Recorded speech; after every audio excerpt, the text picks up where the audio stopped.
Olá pessoal, Ahn,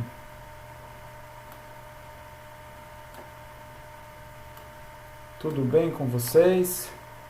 Hoje nós vamos tratar na nossa aula sobre o iluminismo. Alguém já ouviu falar sobre isso?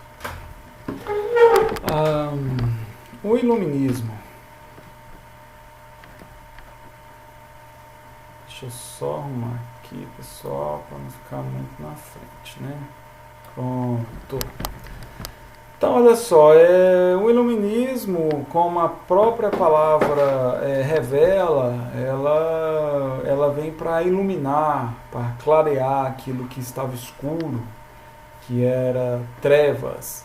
Então, a própria palavra simbolicamente nos remete a uma luz, a um clarão.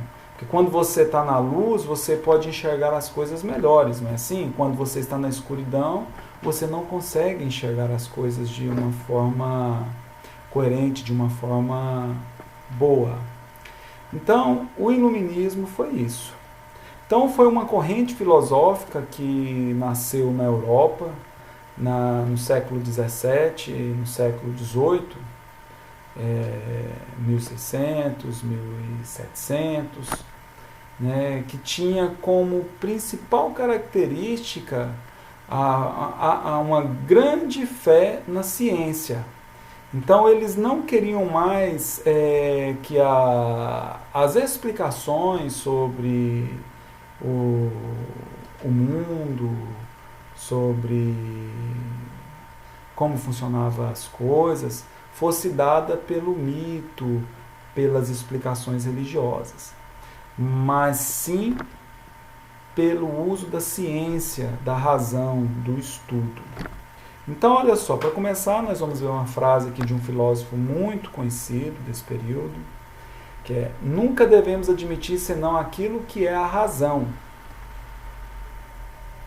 Nunca devemos admitir senão aquilo que a razão nos mostra como evidente. Em caso algum, podemos aceitar o que nos é imposto pela nossa imaginação ou pelos nossos sentidos. Descartes, 1640. Então, pré-condições para o século das luzes, século XVIII. Ascensão econômica da burguesia. Lembra que antes o mundo ele era, no período medieval, antes de 1500, toda a sociedade ali na Europa ela era dividida pelos senhores feudais, os feudos. Lembra que ele era responsável por dono de uma grande terra, de uma faixa de terra, e ele dividia aquelas terras com os vassalos, né? E tinha uma relação entre os vassalos e o suzerano, né? O senhor feudal, que era dono das terras. Então aí, depois de 1500, 1400 e pouco, começa a ter a ascensão da burguesia, que eram os comerciantes, eram as pessoas que comercializavam excedentes que tinham nesses feudos. São pessoas que começaram a vender de feudo em feudo e foram acumulando muito dinheiro de feudo em feudo. Depois eles começaram a viajar, comercializar seus produtos em outras regiões. E esse grupo de pessoas foi ficando cada vez mais rico, né? E quanto mais ricos eles ficavam, mais poder eles tinham diante da sociedade.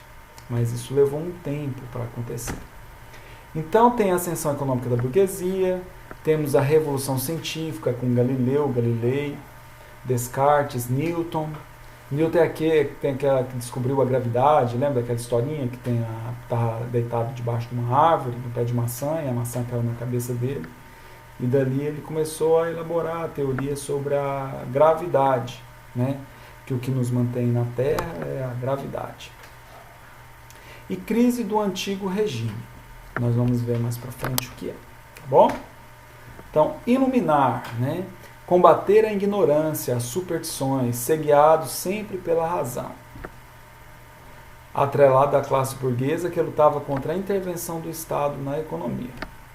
Olha só, nesse período, né, a burguesia pagava altos impostos e sustentava a nobreza, que eram os cargos do governo, e o clero, que eram privilégios que tinham da igreja, que eles eram isentos de impostos.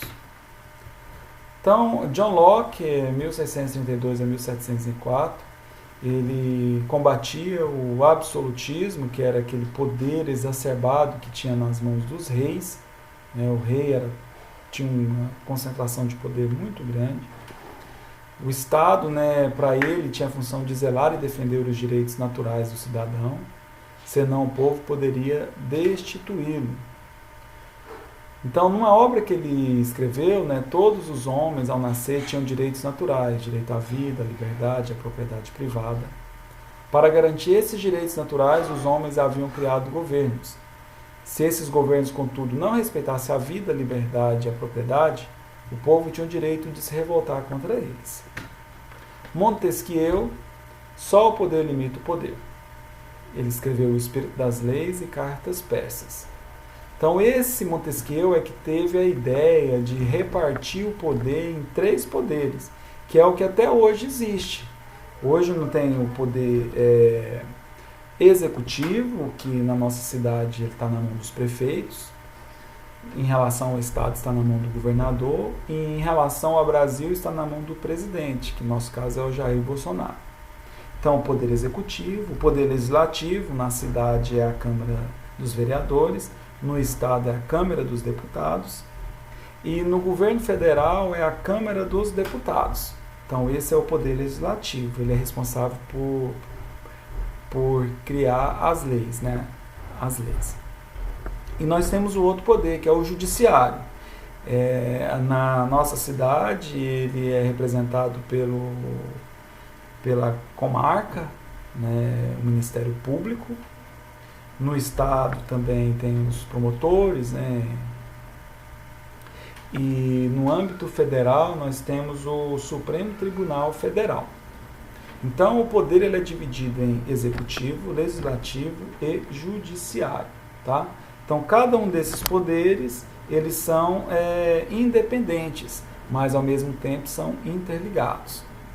Um para controlar o outro, para evitar que o poder fique nas mãos de uma pessoa ou de um grupo apenas, Então, até hoje, essa estrutura foi baseada nas ideias desse Montesquieu. Voltaire, só haverá liberdade quando o último rei for enforcado com as tripas do último padre. Então, esse pessoal, do iluminismo, eles não tinham uma relação muito boa com a igreja, Eles não aceitavam a ideia da igreja ditar as regras da sociedade, dizer como que funcionava o universo, como eram as leis da física, porque eles acreditavam que era a razão e a ciência que poderiam responder a essas perguntas, E eles não gostavam também da interferência que a igreja tinha no Estado.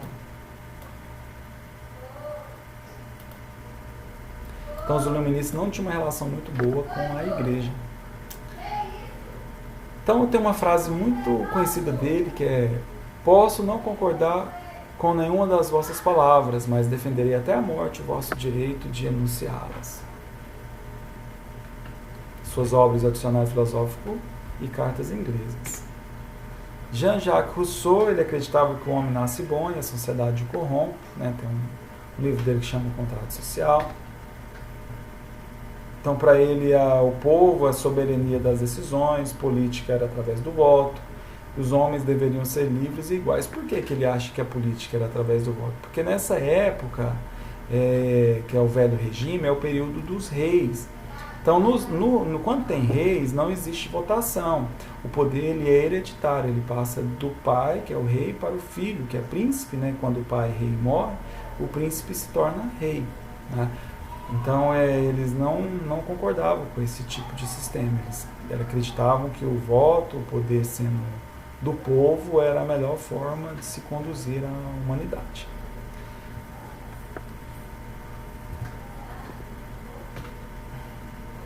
Nesse período, eles criaram a enciclopédia, né, que era a divulgação para um grande número de pessoas, novas ideias do século XVIII, diversas áreas do conhecimento. Os organizadores foram Denis Diderot e Jean D'Alembert. Outros que ajudaram foram Voltaire, Montesquieu, Rousseau. Condenada pelo governo e pela igreja como subversiva, circulou clandestinamente e influenciou as mentes da época.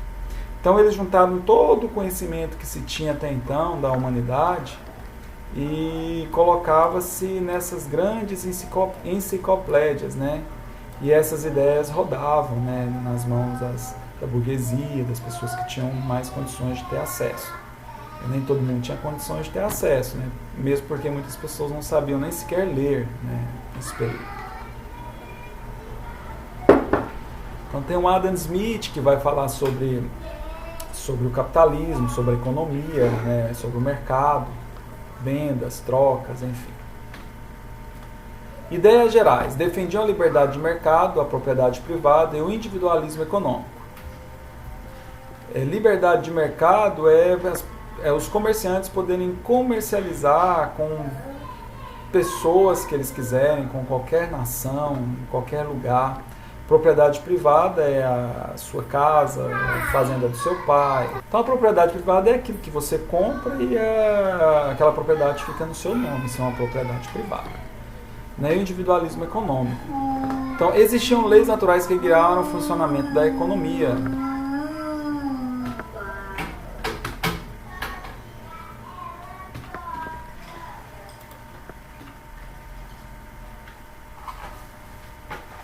Beleza, pessoal? Olha só, então temos também na época os soberanos ou ministros que tentaram pôr em prática ideias iluministas, visando modernizar os estados que governavam e assim diminuir a contestação. O que é essa contestação? As pessoas começaram a criticar a igreja, começou a criticar o poder absoluto na mão dos reis, né? E para evitar que houvesse a tomada do poder, para evitar que esses reis fossem destituídos, eles começaram a incorporar as ideias iluministas no governo, para evitar que o povo se rebelasse contra o seu governo. Então tem aí alguns países, né, que adotaram, que eram déspotas estabelecidos, né, o país da Áustria, Rússia, Prússia, Portugal, Espanha. Todos eles adotaram algumas ideias, né, relativas aos iluministas. Por exemplo, na Austrália, olha só. Então houve o fim da servidão relativa e liberdade de imprensa. Lá em Portugal, combate à influência inglesa na economia de seu país. Incrementavam a produção industrial e o combate à influência política da igreja no seu país, atacando e expulsando os jesuítas do reino. Na Espanha, reduziu a tortura e a influência da Inquisição. No país, expulsou os jesuítas. Qual foi a importância do movimento? Influenciou uma série de movimentos na Europa e fora dela que abalaram definitivamente o antigo regime ao longo dos séculos XVIII e XIX, como, por exemplo, a independência dos Estados Unidos e a Revolução Francesa, que nós vamos estudar mais para frente. Também a independência dos Estados Unidos, nós vamos estudar. Porque lá nesses ideais iluministas, eles falavam muito sobre liberdade, né? As pessoas serem livres para expressar outros pensamentos, para poder vender as suas mercadorias. Então a ideia de liberdade rodava muito nesse movimento. Base do pensamento contemporâneo em muitas sociedades ocidentais, no que diz respeito à organização política, econômica e social. Então é isso, pessoal. Nós vamos dar continuidade depois, né, ao iluminismo. Mas por horas é isso. Quero agradecer a participação de vocês e tenham um bom dia. Obrigado.